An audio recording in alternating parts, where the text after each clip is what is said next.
Mesdames, Messieurs, bonsoir. L'actualité est encore sportive ce samedi 12 septembre 2013 avec la victoire cet après-midi du tout-puissant Mazembe sur Maghreb de Tétouan, 5-0. Les Corbeaux finissent finalement premiers du groupe A avec 11 points et se qualifient pour les demi-finales de la Ligue des Champions. Un résumé de cette rencontre au cours de cette édition. Et l'actualité, c'est aussi l'inauguration à Kasenga de l'Université technique Katumba Mwanké. La cérémonie a eu lieu ce vendredi 11 septembre 2015. Dans ce journal, l'inauguration de cet institut technique. En sixième et dernière journée de la phase de poule de la Ligue des Champions, le tout-puissant Mazembe a finalement atomisé cet après-midi Maghreb Athlétique de Tétouan par 5-0. Un triplé de Bwana Ali Samanta, un but de Kalaba Renford, un autre de Roger Assalé. Et il faut dire que c'est un Manita qui permet donc à Mazembe de finir en première position de son groupe A avec 11 points et jouera sa demi-finale aller à la maison contre El Meriek du Soudan de Diego Garzito. Et l'autre demi-finaliste, c'est El Hilal du Soudan qui va jouer contre l'USM d'Alger. Et un résumé de cette rencontre au cours de cette édition du journal. Et je vous le disais donc que le gouverneur de province, Moïse Katumbi Tchapoué, a construit une université technique à Kasenga, l'université qu'il a dédiée à la mémoire de l'ambassadeur Augustin Kantouma Mwanké, le portrait de cette université avec Nonolando Stéphane Tissot. Au commencement n'était qu'une vaste étendue sauvage de brousse à Kasenga, avant que l'honorable Moïse Katumbi Tchapoué n'initie la construction d'une université moderne de facture internationale qu'il a consenti de financer en mémoire de son regretté frère, l'ambassadeur Augustin Katumba Mwanké. Un gigantesque chantier qui a mobilisé une centaine d'ouvriers, 95% constitués de la population locale, dont le gouverneur a suivi pas à pas toute l'évolution. Quelques mois plus tard, sur 100 hectares d'étendue, sortait des entrailles de la brousse et de la terre une sorte de Versailles dans la jungle. L'université technique Augustin Katumba Mwanké, entièrement construite par un entrepreneur local, elle comporte actuellement 2 des 4 facultés prévues, prêtes à ouvrir leurs portes. Il s'agit des facultés polytechniques et des sciences agronomiques. Un total de 10 auditoires spacieux allant de 135 à 180 mètres carrés et pouvant contenir jusqu'à 200 étudiants chacun. Dans la même enceinte s'érigeant des bâtiments administratifs, une bibliothèque. Pour le logement des étudiants internes, 10 hommes sont prévus, 2 sont déjà en finissage. Chaque homme étant destiné à loger 80 étudiants. 10 maisons de passage sont prévues pour le corps professoral. 2 connaissent leurs derniers travaux. Un grand amphithéâtre est en cours de construction. Pour la sauvegarde de l'écosystème, plusieurs milliers d'arbres sont en train d'y être plantés, essentiellement des arbres paillotes, alors que d'intenses travaux de jardinage y sont menés. L'université technique Augustin Katumba Mwanké est sûrement l'un des plus bels hommages rendus depuis son départ à cet excellent ingénieur de formation ayant à cœur l'émancipation des populations locales. L'honorable Moïse Katumbi Tchapoué ayant mis quant à lui tout son immense cœur à contribution pour construire en pleine brousse celle qui est sans conteste actuellement la plus belle université du Grand Katanga.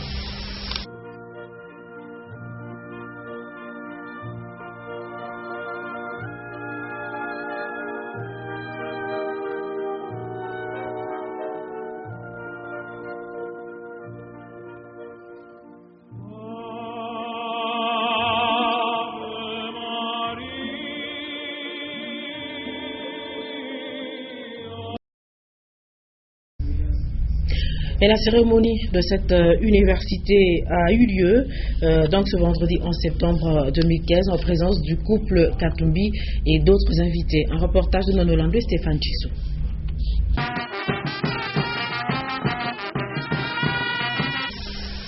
Tout Kasenga s'était donné rendez-vous le vendredi 11 septembre 2015 sur le site de l'université technique Augustin Katumba Mwanke afin d'être témoin de l'ouverture officielle des portes d'un des plus grands atouts désarmés de leur contrée qui prend rendez-vous avec l'universel. L'honorable Moïse Katumbi Chapwe, le gouverneur du Grand Katanga et promoteur de l'œuvre, s'y est rendu accompagné de son épouse, Madame Karine Katumbi. Une cérémonie qui démarre par le mot de bienvenue de l'administrateur du territoire de Kasenga avant de laisser place à la verve incomparable et savante de Monseigneur Fulgence Mouteba, évêque de Kilwa Kasenga et chancelier de l'université. D'entrée de jeu, avec fierté et admiration, je tiens à porter à votre connaissance que l'initiateur, le concepteur et le promoteur des programmes, c'est son Excellence, Monsieur le gouverneur de province, que je vous invite à applaudir très chaleureusement. C'est encore lui qui a consulté les notables de notre contrée pour déterminer l'emplacement de cette université ici à Kasenga, à quelques 200 km de Lubumbashi, pour faciliter les mouvements des professeurs et des partenaires. Visionnaire de son état, cet homme dont la générosité est comme une seconde nature, a pensé honorer son illustre frère et ami, disparu trop tôt dans les circonstances tragiques connues de tous, à travers une œuvre qui rappelle à la fois sa mémoire et contribue en même temps au développement communautaire de cette partie du Katanga, développement qu'ils ont du reste amorcé ensemble. Ériger une université technique, catholique, au profit des jeunes du milieu rural, lui est apparu comme le choix le plus pertinent. Aux yeux de toute personne dotée du bon sens et capable de comprendre les choses de l'esprit, il s'agit là, en n'en point douter, d'une intuition digne d'éloge. On ne le dira jamais assez. Le geste du gouverneur Moïse est une manière très louable d'honorer une amitié sincère et vraie. Au nom de tous les bénéficiaires de cette œuvre monumentale et au nom de toute la population de notre diocèse, je l'en remercie vivement. Sans vouloir blesser sa discrétion et sa modestie, je remercie chaleureusement sa chère épouse pour avoir pris une part très importante dans le choix et la réalisation de cette magnifique œuvre. Je suis témoin de sa contribution efficace depuis la conception embryonnaire du projet jusqu'au niveau où il est arrivé à ce jour. Il profitera de sa brillante allocution pour présenter également l'architecte congolais qui a construit l'université, M. Mwepu. Le directeur général de l'entreprise MMG interviendra après lui, avant que ne suive le représentant de la maison Samsung qui a construit un village numérique au cœur de l'université. La présidente de l'association socio-culturelle Saint-Pia, Madame Kalaba, accompagnera son intervention par un don de craie, de rames de papier et de brosses de nettoyage au recteur de l'université. Monseigneur Tarsis Chibangu Chichiku, président du conseil d'administration des universités en RDC, interviendra également. Nous venons célébrer la naissance d'une nouvelle université dans notre pays. Une série de mots qui verra également intervenir l'honorable Jean-Claude Kazembe, un des élus du territoire.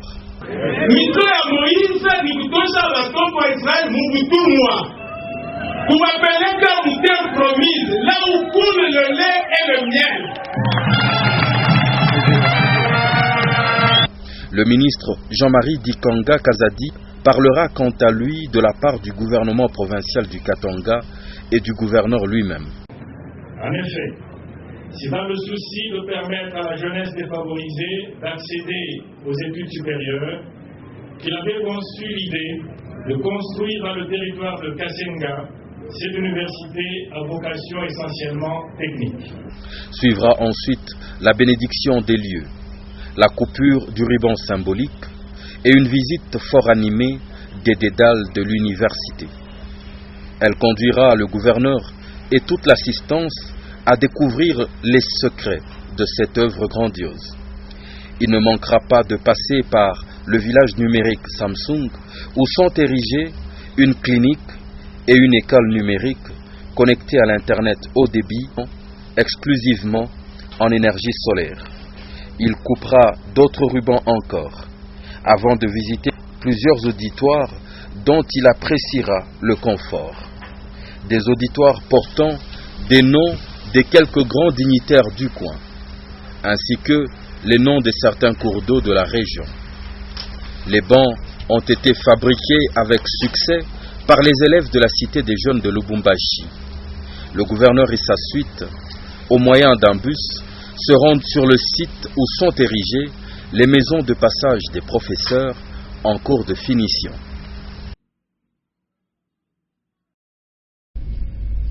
Nous quittons Kasenga pour revenir à Lubumbashi. Les routes de cette ville parlent peu et communiquent donc moins par manque de panneaux routiers suffisants. Il en faut donc des milliers sur l'ensemble de la ville de Lubumbashi pour justement sécuriser les usagers de cette route. Un reportage de Maurice Mazel. Pour lutter contre l'inflation des accidents de la route provoqués par le surnombre de véhicules sur les routes, les vitesses excessives et le manque de recyclage de conducteurs louchois, l'hôtel de ville de Lubumbashi a résolu d'implanter peu à peu à travers les artères de la ville des panneaux routiers. Le maire de Lubumbashi plaide pour le respect du code de la route pour permettre le libre passage, la circulation routière et prévenir les risques. Notre souci est de remettre de l'ordre dans la ville en matière de transport. Vous voyez que nous sommes en train de placer les panneaux. Parce que de tout le temps, on dit à Lubumbashi, les routes ne parlent pas. Nous venons de commencer cette opération. On est en train de placer les panneaux. On cherche à décongestionner les centres de la ville. Avec tous ces embouteillages, tous ces milliers de véhicules. Et puis, vous devez savoir que Lubumbashi, de 400 000 habitants à 5 millions d'habitants, c'est problématique. C'est un problème. Nous devons veiller sur la sécurité de notre population, que ce soit du côté chauffeur, que ce soit du côté population. Malheureusement, à ce jour, plusieurs routes de Lubumbashi ne communiquent pas avec les conducteurs. Il faudra des milliers de panneaux routiers pour arriver à bien régir la circulation à Lubumbashi. Et chaque deuxième samedi du mois de septembre, le monde célèbre la journée mondiale des premiers secours, l'occasion de rappeler le rôle crucial joué par les premiers secours tant dans la vie quotidienne que dans les situations d'urgence. Et Chala. Les soins de premiers secours sont administrés aux victimes pour prévenir les dangers. Ce sont les soins qu'on administre à une victime suite à un accident, soit à une pathologie, enfin une maladie qui survient brutalement. Tout individu formé est censé administrer ces soins. Tout ce que l'on doit savoir, c'est que premièrement, on doit assister la personne qui a connu un accident. Parce que quand on n'assiste pas, même la loi nous condamne. On parle de non-assistance à personne en danger.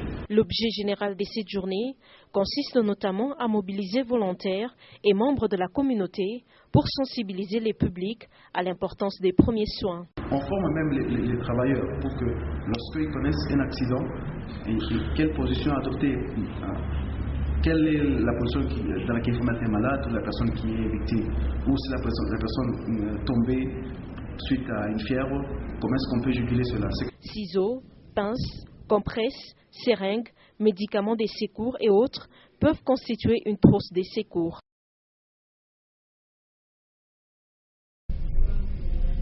Et les employés de l'entreprise Tenke Fungurume Mining viennent de mettre sur pied un projet important, celui de la construction d'un réservoir d'eau à l'usine. Ce projet permettra le bon fonctionnement de l'usine à Tenke Fungurume Mining. Un reportage de Rufin Kibambe et Etienne Ilunga. C'est un grand réservoir d'eau d'une capacité de 900 mètres cubes qui vient d'être construit à l'usine métallurgique de Tenke-Fungurume Mining. Tous les travaux de terrassement, les placements de la tuyauterie, les travaux électriques et d'instrumentation ont été exécutés par les employés de TFM. Le coût global des travaux serait de 1 500 000 $ américains. Nous avons construit ces réservoirs d'eau. Tous les travaux de terrassement, la tuyauterie, l'instrumentation ont été exécutés par les employés de Tenke-Fungurume Mining. Et ça a eu un impact sur le coût du projet qui a été réduit de 2 500 000 $ américains à 1 500 000.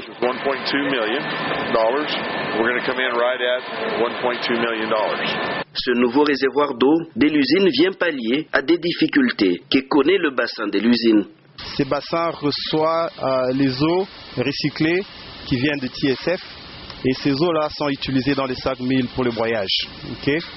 Maintenant, ce qui arrive, c'est que ce bassin étant ouvert, donc on a beaucoup de sable qui entre là-dedans et avec le temps, ça remplit le bassin et donc ça réduit la capacité de ces bassins. Avec ce tank, il nous sera très facile de pouvoir amorcer la pompe, redémarrer les sacs milles. Donc on ne va plus perdre beaucoup de temps en redémarrant le broyeur, mais aussi ce tank est assez facile à être géré dans le sens qu'on peut le nettoyer à n'importe quel moment.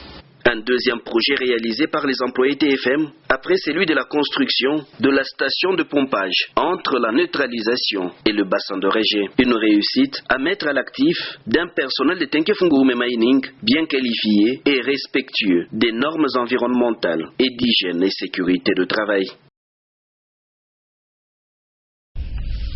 Madame Agnès Mouad Katang, qui est directeur général de l'Institut national de sécurité sociale INSS en sigle, elle a profité de sa mission de travail au Katanga pour visiter les installations de l'INSS DGI Est Lubumbashi et un accueil chaleureux lui a été réservé. Edouard Kankou.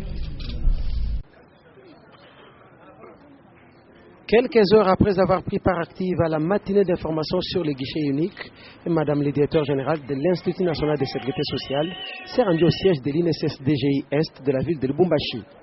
Agnès Mouad Katang y a été accueillie chaleureusement.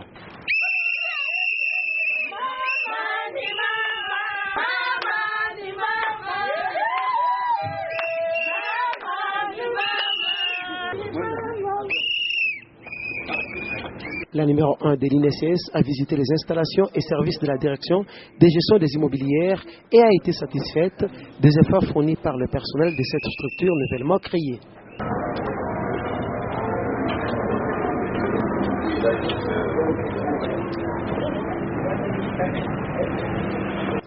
Dans un entretien presque privé, Madame le directeur général de l'INSS a demandé à ses collaborateurs de doubler d'ardeur dans le travail, de manière à permettre au gouvernement de la RDC d'avoir les moyens de sa politique.